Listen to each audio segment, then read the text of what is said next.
안녕하세요. 오늘 자동차 반도체 강자 텔레칩스입니다. 요즘 차가 거의 소프트웨어 중심 차량, SDV라고 하잖아요. AI도 핵심이 되고 있고요. 이런 흐름 속에서 텔레칩스가 과연 어떤 큰 그림을 그리고 있는지 그 진짜 전략과 가능성을 좀 파악해보는 게 오늘의 미션입니다. 텔레칩스 정말 중요한 시점에 와 있어요. 2024년에는 연구개발 투자를 워낙 많이 해서 재정적으로 좀 압박이 있었죠. 근데 이게 미래를 위한 승부수였다고 봐야 하고요. 2025년은 바로 이 투자의 결실을 보면서 점진적으로 회복할 걸로 그렇게 기대가 됩니다. 주력인 차량 인포테인먼트, IVI는 물론이고 첨단 운전자 보조 시스템, ADAS, 또 마이크로 컨트롤러, MCU, 차량 네트워크까지 이 포트폴리오가 상당히 야심차거든요. 1999년에 설립된 팹리스 기업.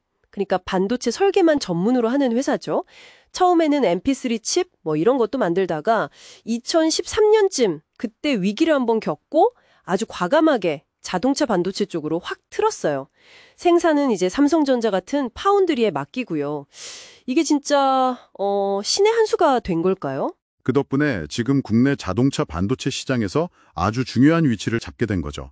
ADAS나 AI 반도체 쪽으로도 가고 있고 2021년에는 국내 최초로 차량용 인포테인먼트 MCU도 내놨고요. 또 차량 내 네트워크 게이트웨이 칩, 이것까지 빠르게 확장하고 있어요. 그러니까 SDV로의 전환에 발을 맞추고 있다. 이런 얘기시네요. 그 전략적 전환의 결과물이 IVI하고 디지털 콕핏용 주력 칩, 돌핀 시리즈. 이게 계속 진화하고 있다면서요? 돌핀 시리즈가 꾸준히 나오고 있고 차세대 돌핀7은 삼성의 최첨단 5나노 공정으로 만들어질 예정이라고. 이게 의미하는 바가 크죠. 훨씬 더 적은 전력으로 훨씬 더 강력한 성능을 낼 수 있다는 거니까요. 거기에 더해서 이제 AI 시대를 대비하는 칩들도 진짜 주목해야 하는데요. 카메라 영상 분석하는 AI 비전 프로세서 엔돌핀이라고 있고요. 대규모 언어 모델, LLM, 이걸 지원하는 강력한 AI 가속기 A2X도 있습니다. 그럼 차량 안에서 AI 비서 같은 거 아니면 훨씬 더 똑똑한 운전자 보조 기능? 이런 게 가능해진다는 거네요. 그렇죠. 훨씬 더 지능적인 기능들을 구현할 수 있게 되는 거죠. SDV나 존 아키텍처 같은 새로운 차량 설계 방식이요. 거기에 필수적인 고성능 네트워크 프로세서, 악선 이것도 개발했다고요?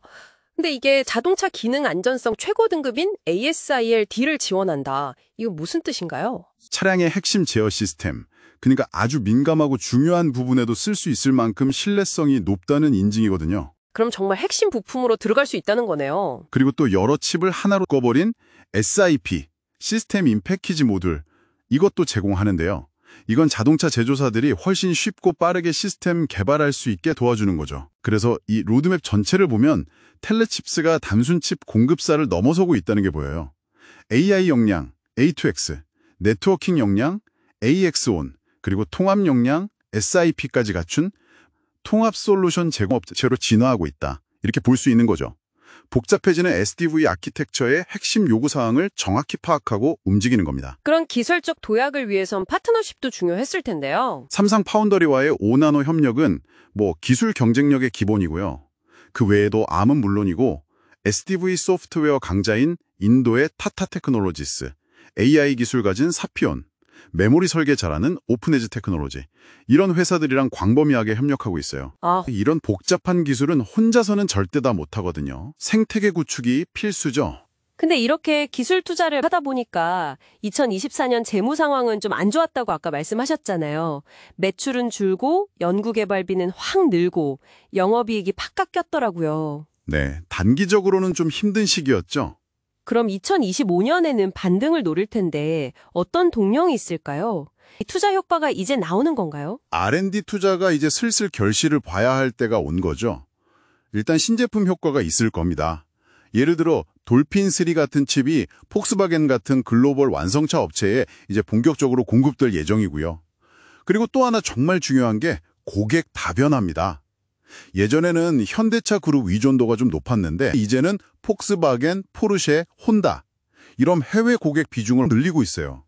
실제로 2025년 1분기에 R&D 인력 충원 때문에 영업 손실은 좀 낮지만 해외 직접 수출 비중이 50%를 넘었어요.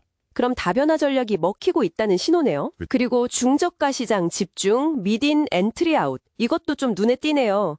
최고급 시장보다는 물량이 많은 중간 가격대 시장을 집중 공략하겠다 이런 거죠. 아무래도 볼륨을 키우려면 그쪽 시장을 잡는 게 중요하니까요. 이것도 고객 다변화랑 같은 맥락으로 볼 수 있죠. 그래서 좀 더 큰 그림에서 보면요. 2024년에 수익성이 좀 나빠졌던 건 2028년쯤 가면 약 1,170억 달러 규모로 커질 걸로 예상되는 이 거대한 자동차 반도체 시장, 특히 SDV와 AI가 이끌 미래 시장을 선점하기 위한 어떻게 보면 좀 필연적인 투자 과정이었다. 이렇게 해석할 수 있습니다. 결국 지금의 투자가 미래 성장의 씨앗이 되는 셈이죠. 자동차가 바퀴 달린 컴퓨터로 완전히 변모하는 이 거대한 파도 속에서 텔레칩스는 정말 막대한 R&D 투자와 전략적인 파트너십을 통해서 핵심 플레이어가 되려고 아주 강하게 드라이브를 걸고 있다. 최근에 재무적으로 좀 어려움은 있었지만 그래도 강력한 차세대 제품 라인업하고 고객 다변화를 무기로 2025년에는 회복과 성장을 준비하고 있다. 이게 오늘 이야기의 핵심이겠네요. 텔레칩스가 지금 SIP 같은 통합 솔루션, 그리고 중저가 시장 공략이라는 카드를 들고 있잖아요. 과연 이걸로 퀄컴이나 NXP 같은 정말 막강한 거대 기업들과의 치열한 경쟁 속에서 어떻게 자신만의 길을 만들어 나갈 수 있을까요? 단순히 기술 트렌드를 잘 따라가는 스마트 팔로워를 넘어서 뭔가 독자적인 가치를 제공하는 가치 혁신가, 밸류 이노베이터로서 자리매김할 수 있을지 다음 행보를 계속 지켜보는 것이 아주 흥미로운 관전 포인트가 될 것 같습니다.